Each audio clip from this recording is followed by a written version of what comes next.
Alright, this is the final change that I'm going to do on this layout, and anything after that, it will be scenery, putting down scenery, but I'm not going to do that until probably next year after I get my N scale going.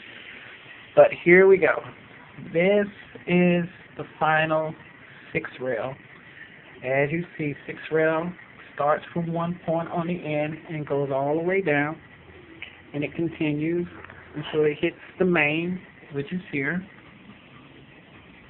And then we have 6A, which is on a crossover, and it comes down here. And on the end, there will be an engine down here sitting to do this move over here on 6 rail. So, as you can see, and then it goes down there, and then it does some switching down there, and then it does a spot and drop. But that is 6 rail. 6 rail, 6A. 6 rail and 6A. That's how it's going to be. Then, here's the main. It comes on the crossover. This will now be the stage track or storage track. You can call it the stage track or the storage track, whatever you want to call it. That's what it is. And it's going to hold the hoppers, the box cars, and the tank cars for this 6 rail move. So as you can see, it goes down. That's how it's going to be. Then you have the outside main and the inside main. The inside main is the feeder for the outside main for the long haul. Then I took all the cars that I didn't need in the long haul, and I put them over there on the shelf with the rest of the stuff. So as you can see, it's full. I took one of the refineries out, so there will be more space here. This is my work area on this end, and my work area here, where I can do all my fixing the couplers and track rail cars. This will be my work area to a certain point, and then take it from there. What I did yesterday and last night, I added a track. If you've seen the videos before, it was only one line. Now there's 2 lines, 1 dead ends. This is going to be 7 rail. This is 7A, 7 rail, 7A, 7B, and then 7C. Oh, I'm sorry. Just 7 rail and then 7A. This is 2 rail. This is my backside 2 rail switching action that I do when I did at work. Just the same as that over there. 6 rail, 2 rail, 7 rail. Then we're going to go on around. And here's the yard. The yard hasn't changed. It hasn't changed at all. I did make some room to do some switching, which will be on this main here. This is 4 rail. 4 rail starts here, and it goes all the way around. As you can see, I did some modifications. 4 rail goes all the way around. And then what I did is I added some track and made this a spot and drop track. So 4 rail has 2 lines that goes all the way around. And this is the back side of 4 rail. As you can see, this hasn't changed any. It's still 2 track, 4 rail. Here's my runaround, and I can run around up here also on this grain track for the 2 grain companies. Here's one company, here's company 2. Company 1, company 2, and then I added that. I built that and I put that there. I'm going to add some bags and everything for that later. And here's 4 rail, and as you can see, it's still the same. Box cars here, tank cars here. That feeds that refinery, that ethanol plant. Well, actually, this is a polyethylene plant. What they do is they take the ethanol, process it with the sand from the hoppers, and then they make polyethylene. So this is a small version of the polyethylene plant. So, as you can see, there's the cars, here's the hoppers, and let's see. Now, here is the yards. This is yard number 1. This is my large yard. Here's yard number 2 for the tankers. Here. And what this yard is, they're going to feed this plant over here. Vinny, this is something I built the other day. It needs a lot of work on it. I hope you like it. It's something I just put together. I got to paint it and detail it. I think I'm going to take it to a friend and let him detail it for me if he can. But that's what I built. I kind of like it because it's for tank cars, and how we do this over here is there's a platform under here where they can walk on top. It doesn't feed. It's not a loader. It's an unloader. So that's the reason why I put that cord there. And I gotta do some. Like I said, I gotta do a lot of work on it. So that's the process in working. And as you can see, this is the yard, and here's the 7-rail feeder. There will be a switcher down here shoving these cars around, and then on the other end, they'll be able to take the cars, pick them up, and take them to a storage track somewhere in the yard. If you can see it's full, so it's another working process trying to fix this yard so it can get bigger. Thinking about putting a line here, it just dawned on me, put a line here and curve it around into this open spot to bring me some more room. So that's something I'm thinking about doing. Not for sure yet, but we'll see. And as you can see, this is still a work in progress. Well, a work in progress. Here's my long haul train, but it's a little shorter. I took all the cars that I don't need on here because these cars are going to be going in and out for the long haul. I'm going to do a video about that later. And by the way, I found something last night. Let me get over here at the counter. And this is my old switch list that I used to have at work. And this was the spot and drop switch list. The other switch list is quite huge. It's about 20 pages long, and it has all the yards and the build the train and everything. But as you can see, that's 6-rail, 4-rail, 4A, and then 5-rail. And then if you go down here, there is 2-rail and 2A rail, and then there's 6-rail, 6B, and there's 6E, 6D, and 6C.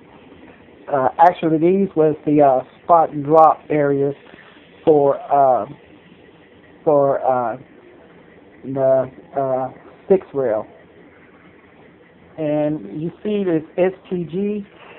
STG is a storage, what we call storage or stage storage, which was on the line, and it was a storage track just in case if we need some cars. They will always be there for us just in case of emergency if we need to get some cars and they didn't have them in the yard.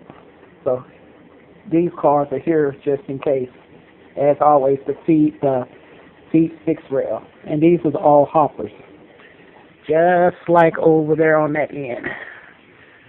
Even though I have a storage track, a stage track, but it's all box cars for that end because that line has more doors. Well, actually have the same amount of doors, so I have to split it up and put more hoppers in. I need to buy some more hoppers, like I said the other day. So, as you can see, this pretty much imitates this right here, pretty much to the T, but not in to the T, but not in complete detail. So, this is an actual switch list, and as you can see, there's a lot on here. There's about in the plant on 6-rail, there was I want to say about 40 to 50 cars we had to switch out on 6-rail just by itself. Just 40 cars, actually, I'm sorry, about 25, 30 cars on 6-rail. And then 4 rail, we had like 10 to 15 cars. And then on 2 rail, there was a total of 20 cars. And then 8 rail, which was the alcohol rack. Well, actually, 6 rail was the alcohol rack. And then 8 rail was a total of 10 cars. So we had a lot of switching going on, and we had like 4 shifts going in this plant, but always 3 in the day shift and 2 at night. So yeah, it was a busy day, but this is pretty much what I want to show y'all, the final details on this layout. Like I said, I finally got it to where I want it, even though I still got tons of rail cars. A lot of rail cars, not enough track. So that's the issue. But we'll figure something out. I'll figure something out. And if anybody have any ideas, please let me know. So this is it. This is finally it. And as you can see, you have this goes around, and I still got the dead man switch in here. If anybody know about a dead man switch, you can explain it to the people that doesn't know what a dead man switch is, or the runaway switch. In other words, we had one at the rail yard where I used to work at called the dead man switch. If the rail car broke away, if he was trying to lock it down and tie brake, and we actually had this happen, and the flywheel break, the chain on the flywheel break, and you don't have no air on it, well, that car would start rolling down a hill, in which it actually did. It was going 35, 45 miles per hour down a hill. And what had happened, we didn't have an automated system to flip the dead man switch. It was just only by hand. And nobody lined the dead man switch when they went up the hill in C yard.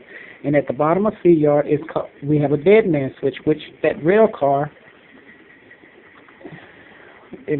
right here, for example, if anything happened, dead man switch would be activated. It was supposed to be activated, and that car would have rolled and hit the dirt pile, and then it wouldn't have any damage or anything. But the situation was, when they went up the C rail, they didn't lock in the dead man switch. And so what had happened, that car went about 35, 45 miles per hour, was going around the curve. And what had happened, the night crew was building the train building the train. Well, actually, they was setting cars in the A yard for D yard departure. And they had called down there and let them know that there's a runaway train coming, runaway tank car coming. And luckily, unfortunately, they didn't line the lead to the main. So what had happened, by the time they could get the news, that rail car was already at the top of the curve coming around.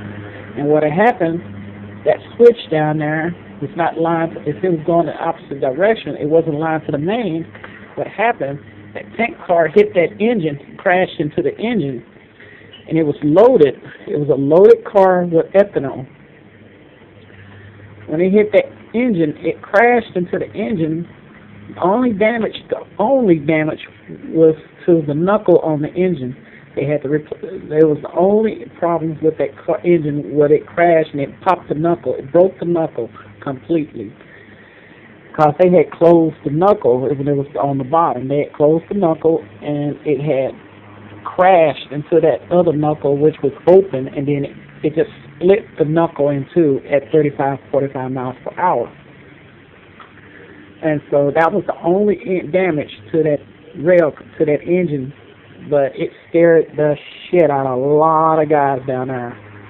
So we had to make a report they had to make a report about it, and they called it a near miss, because it nearly killed somebody. So it was a near miss, and what happened after that, it came to the conclusion that no one is allowed to go up the hill. No one is allowed to go up the field until after they clear the dead man switch and line the dead man switch. And once the dead man switch was lined, we had a signal down there for the dead man switch, and it had a red signal on both sides, and then it had a flasher, like a siren flasher, to let everybody know that dead man switch was activated. So that was one of the big perks of that. But I'm done talking. I got a lot to do, and I'll talk to you later. Bye.